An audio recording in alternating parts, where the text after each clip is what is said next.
श्री राधे कृष्णाभ्याम नमः। श्रीमद् भागवत महापुराण प्रथम खंड।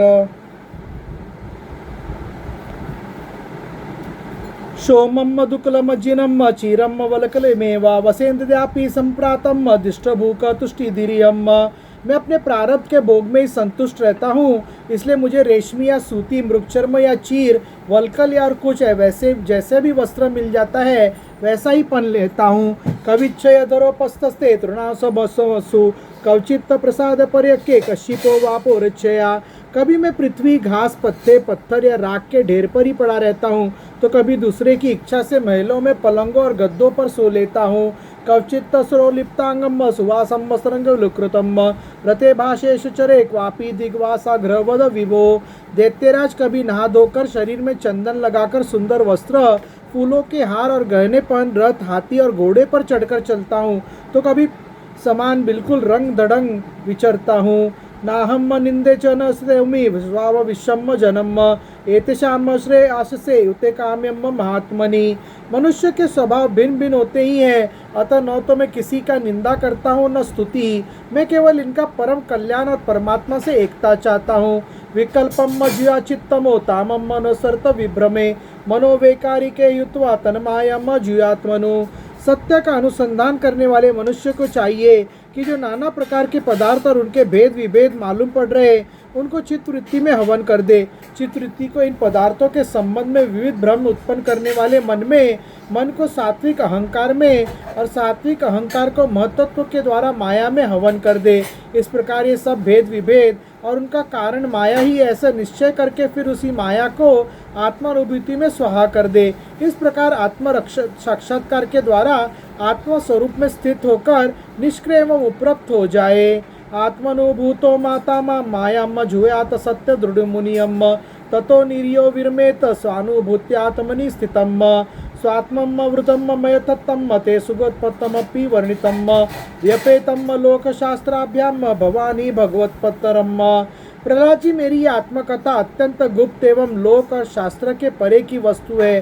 तुम भगवान के अत्यंत प्रेमी हो, इसलिए मैंने तुम्हारे प्रति इसका वर्णन किया है। सन नारद उवाच धर्मम पारमहंस्यम वे मुनियम श्रोतो सुरेश्वरम पूजयत्वा ततम प्रीत आमंत्रे प्रयोगृहम। नारद जी कहते हैं, महाराज, प्रहलाद जी ने दत्तात्रेय मुनि से परमहंसों के इस धर्म का श्रवण करके उनकी पूजा की और फिर उनसे विदा लेकर बड़ी प्रसन्नता से अपनी राजधानी के लिए प्रस्थान किया।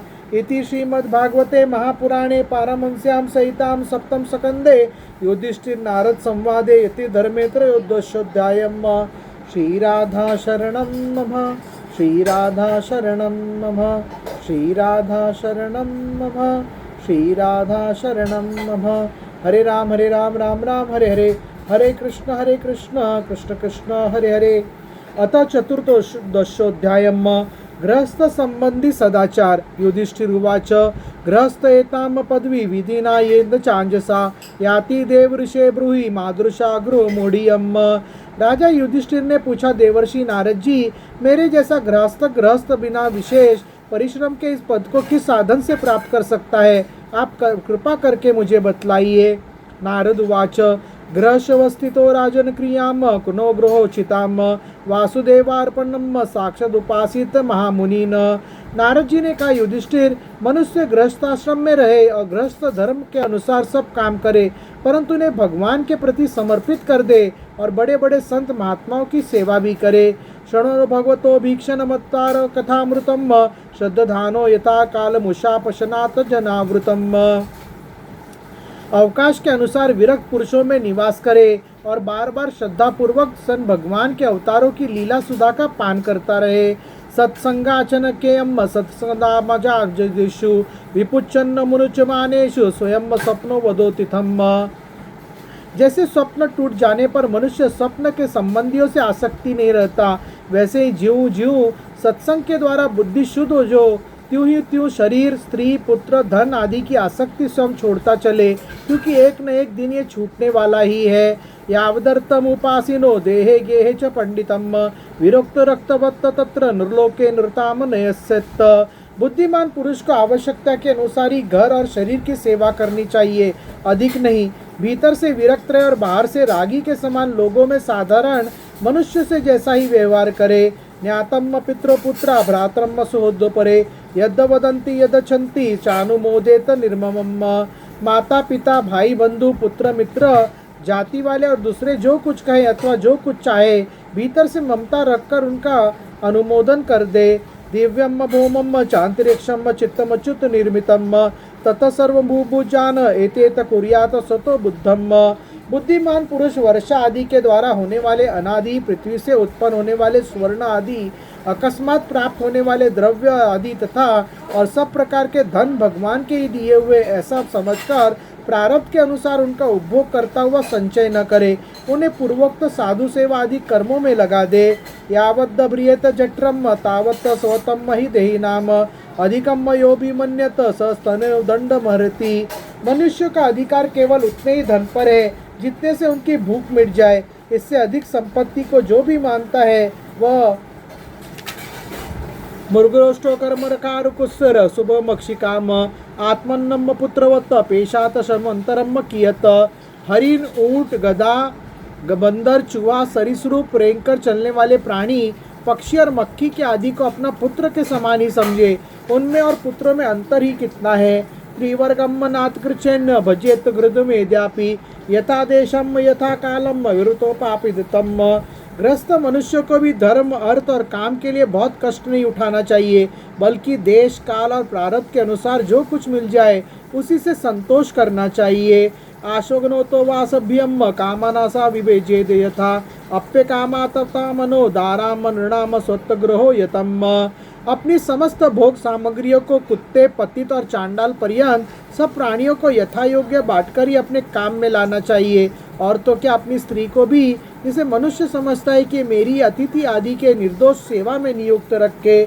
जराद यदर्थे स्वाप्राणयानादवा पितरम गुरुवम तस्याम सत्वम स्त्रियाम जहाद यस्तेन आजितो जितम। लोग स्त्री के लिए अपने प्राण तक दे डालते हैं, यहाँ तक कि अपने माँ बाप और गुरु को भी उस स्त्री पर से जिसने अपनी ममता टाली उसने स्वयं नित्य विजयी भगवान पर भी विजय प्राप्त कर ली। क्रम विडमास्म निष्ठान्तम कवचेद तुच्छम कलेवरम कवतद्रभिर्तव्या काममात्मा नश्यदभियम। यह शरीर अंत में कीड़े विष्ठा या राख की ढेरी होकर रहेगा। कहाँ तो यह तुच्छ शरीर और इसके लिए जिसमें आसक्ति होती है वह स्त्री, और कहाँ अपनी महिमा से आकाश को भी ढक रखने वाला अनंत आत्मा। सिद्धर्त्यानाविष्टार्थम कल्पयेद्वृत्तिमात्मनम शेषेशत्वम तजंत प्राज्ञाम पदवी महत्तमामियात। गृहस्थ को चाहिए कि प्रारब्ध से प्राप्त और पंच यज्ञ आदि से बचे हुए अन्न से ही अपना जीवन निर्वाह करे। जो बुद्धिमान पुरुष इसकी सेवा और किसी वस्तु में स्वत्व तो नहीं रखता उसे संतों का पद प्राप्त होता है। देवार्निशिन्न निर्भुतानि पिता तमनवहम स्वृताभिवित्तेन यजेत पुरुषम पृथक। अपनी वृत्ति के द्वारा प्राप्त सामग्रियों से प्रतिदिन देवता ऋषि मनुष्य भूत और पितृगण तथा अपने आत्मा का पूजन करना चाहिए। ये एक ही परमेश्वर की भिन्न भिन्न रूपों में आराधना है। यर्तोमनातिराधय सर्वाम स्वरुगिन संपदम वेताकिनिकेन विधिना अग्निहोत्रादिना यजेत। यदि अपने को अधिकार आदि यज्ञ के लिए आवश्यक सब वस्तुएं प्राप्त हो तो बड़े बड़े यज्ञ या अग्निहोत्र आदि के द्वारा भगवान की आराधना करनी चाहिए। न यज्ञि मुक्तो यम वे भगवना सर्व यज्ञ भूक युजेत हविषा राजनता विप्रमुखे हुतेयम। युधिष्ठिर वैसे तो समस्त यज्ञों के भोक्ता भगवान ही है, परंतु ब्राह्मण के मुख में अर्पित किए हुए हविष्ययान से उनके जैसी तृप्ति होती है वैसी अग्नि के मुख में हवन करने से नहीं। तस्माद् ब्राह्मण देवेषु मत्तर्देशो यथार्थम ते सत्यम कर्म यज्ञ स्वेन क्षेत्रज्ञम ब्राह्मणन्नु। इसलिए ब्राह्मण देवता मनुष्य आदि सभी प्राणियों में यथा योग्य उनके उपयुक्त सामग्रियों के द्वारा सबके हृदय में अंतर्यामी रूप से विराजमान भगवान की पूजा करनी चाहिए। इनमें प्रधानता ब्राह्मणों की ही है। कुर्यादर पर पक्षीयम मासी प्रोष्ठोपदे द्विजम श्राद्धम पित्रात वित्तम तदुधूनाम च चित्वित्तवान। धन द्विज को अपने धन के अनुसार आश्विन मास के कृष्ण पक्ष में अपने माता पिता तथा उनके बंधुओं पितामह मातामह आदि का भी महालय श्राद्ध करना चाहिए। अयने विशेषु कुर्याद व्यतपाते दिनक्षये चंद्रातिथ्योपरागे च द्वादश वर्णेषु च। इसके सिवा अयन, कर्क एवं मकर की संक्रांति, विषु, तुला और मेष की संक्रांति, व्यतिपात, दिनक्षय, चंद्र ग्रहण या सूर्य ग्रहण के समय, द्वादशी के दिन, श्रवण, धनिष्ठा और अनुराधा नक्षत्रों में, वैशाखा शुक्ल तृतीया, अक्षय तृतीया, कार्तिक शुक्ल नवमी, अक्षय नवमी, अघन, पोष, माघ और फाल्गुन, इन 4 महीनों की कृष्णाष्टमी, माघ शुक्ला सप्तमी, माघ की मघा नक्षत्र से युक्त पूर्णिमा और प्रत्येक महीने की वह पूर्णिमा जो अपने मास नक्षत्र चित्रा, विशाखा, ज्येष्ठा आदि से युक्त हो, चाहे चंद्रमा पूर्ण हो या अपूर्ण। द्वादशी तिथि का अनुराधा, श्रवण, उत्तर फाल्गुनी, उत्तर आषाढ़ा और उत्तर भाद्रपदा के साथ योग, एकादशी तिथि का तीनों उत्तरा नक्षत्रों से योग अथवा जन्म नक्षत्र है श्रवण नक्षत्र से योग, ये सारे समय पितृगणों का श्राद्ध करने योग्य एवं श्रेष्ठ है। ये लोग केवल श्राद्ध के लिए ही नहीं, सभी पूर्ण कर्मों के लिए उपयोगी है। ये कल्याणमयी साधना का उपयुक्त और शुभ की अभिवृद्धि करने वाले हैं। इन अवसरों पर अपनी पूरी शक्ति लगाकर शुभ कर्म करने चाहिए, इसमें जीवन की सफलता है। तृतीयाम शुक्ल पक्षे नवम्यात कार्तिके चतुष्टवर्कासु हेमंते शिशिरे यथा माघे च सप्तमयाम मगारका समागमे राख्या चानुमत्तया वामाक्षणीयतान्तपि द्वादश्यनानुराधा स्वच्छना वनस्थित्र उत्तराम त्रिशुरकादशी वासु जन्मशेराण योगयुक्त त एते श्रेयसम काला नृणाम श्रेयो विवर्धनाम कुर्यात् सर्वतामेनेतेषु श्रेयो मोघम तदायुषु येषु स्नाननु अजपो हेमो व्रतम देवो द्विजार्चनम पितृदेवनर्भूतभेयो यद दत्तम तद्र नश्वरम।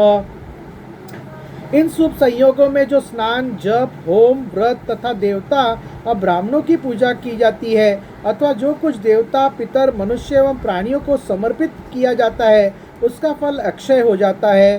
संस्कार कालो जाये अपस्यता मनस्तता प्रेत संसता मृता